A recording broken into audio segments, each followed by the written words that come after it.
Both of you choose your projects very carefully. What was it about Argo that made you want to be in it? Well, you saw the film. That was what made us want to be in it. That was the script we were given, and it was a fantastic script, and you don't turn it down. Plus, Ben's last two movies were terrific, so that led me to think that he knew what he was doing. What did you think then about the script when you first read it? Did it surprise you? Yeah, for one thing, it's a terrific story, and with the added knowledge that it really happened, you can't make this up. I really wanted to be involved with it at that point. It just a terrific story. Lots of what you And he call never played a suspense. makeup man before. No. He always wanted to play a makeup man. I might get into the union now. And Alan, what did you think when you read it? Same, I suppose, the same thing. Films like this don't come along very often. Scripts, you got to say yes. So I wanted to ask you about your characters. Who are they in your eyes? Who's John and who's Lester? My character, John Chambers, was the first man to win an Academy Award for makeup. He was at the vanguard of, in the late 60s when prosthetics were coming into heavier use. He invented the makeup for the Mission Impossible things, which he apparently used in real life with the CIA. That style of makeup that has to be very believable, but at the same time he can remove it very quickly. Invented the makeup for the Planet of the Apes, and Spock's ears. And he was kind of the godfather of all these new style of makeup men that they're so realistic now, and they rely so very much on prosthetics. And he had a double life. He would help the Central Intelligence Agency. I don't know how that got started or what happened, but he would serve his country doing what he loved to do and what he did best. It's hard to. John wouldn't want this said about him particularly. He's a very modest guy. He says, but before we started the movie, he spent 4 months with his left hand in liquid latex and his right hand making secretive phone calls to people at the same time. He wouldn't want that to be talked about, but it's true. And Alan, what can you tell us about Lester Siegel? I can tell you nothing. He was a real guy, and I did some research on him and found out that whoever wrote the script paid no attention to the research, so I abandoned my research and just played Jack Warner. It's amazing how these real stories sometimes are more incredible than anything we can imagine. Well, like Mark Twain said, he said that the difference between fact and fiction is that fiction has to be believable, because fact is sometimes even stranger. I read a quote from him that, you goddamn little hillbillies, get off my lawn.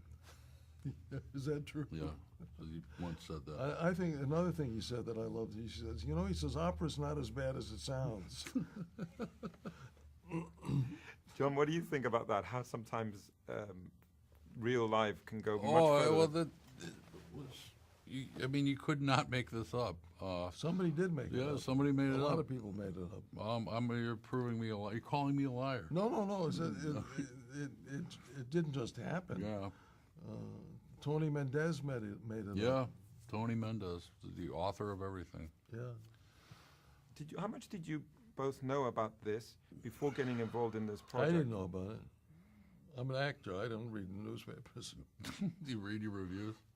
You read the Variety? I tried not to. It's in the Variety.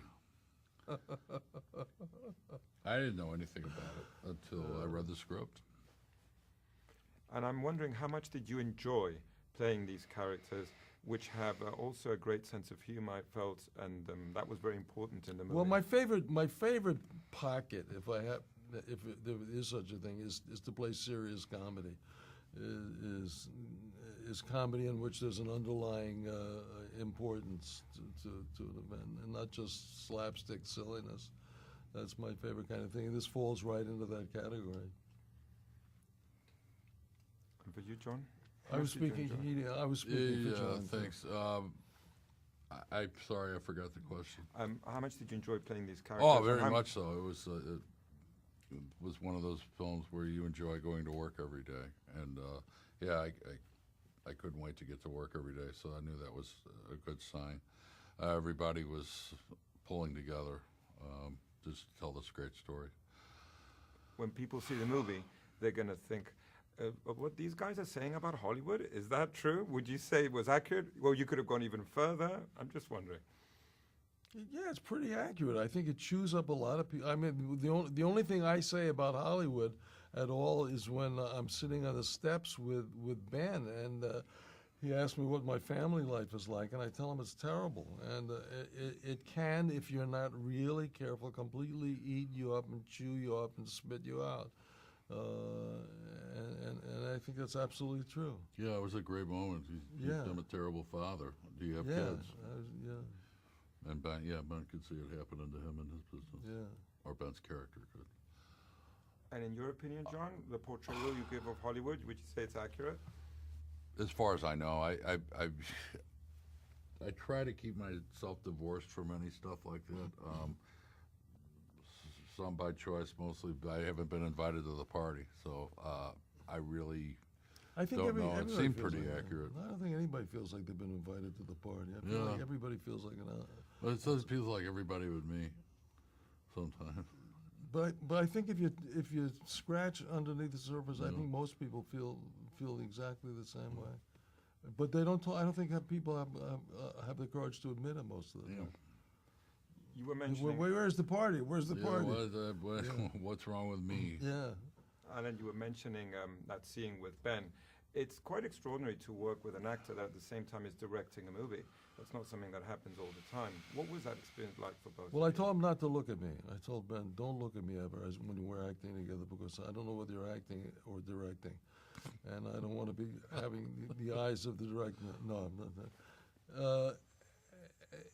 He's meticulous, but he's also easygoing and supportive. So it wasn't easygoing and supportive because he's so meticulous. Yeah. Because everything was so well prepared for and thought out. And he's a terrific storyteller.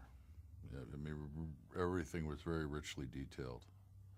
And then when you finally saw the film, what did you guys think? I was blown away. I was on the edge. It was better than the script, and the script is great. He was on the edge of my seat. Yeah, I was. That's how much. And I knew what was going to happen. How far on the edge he was. Yeah, I'm an edgy guy.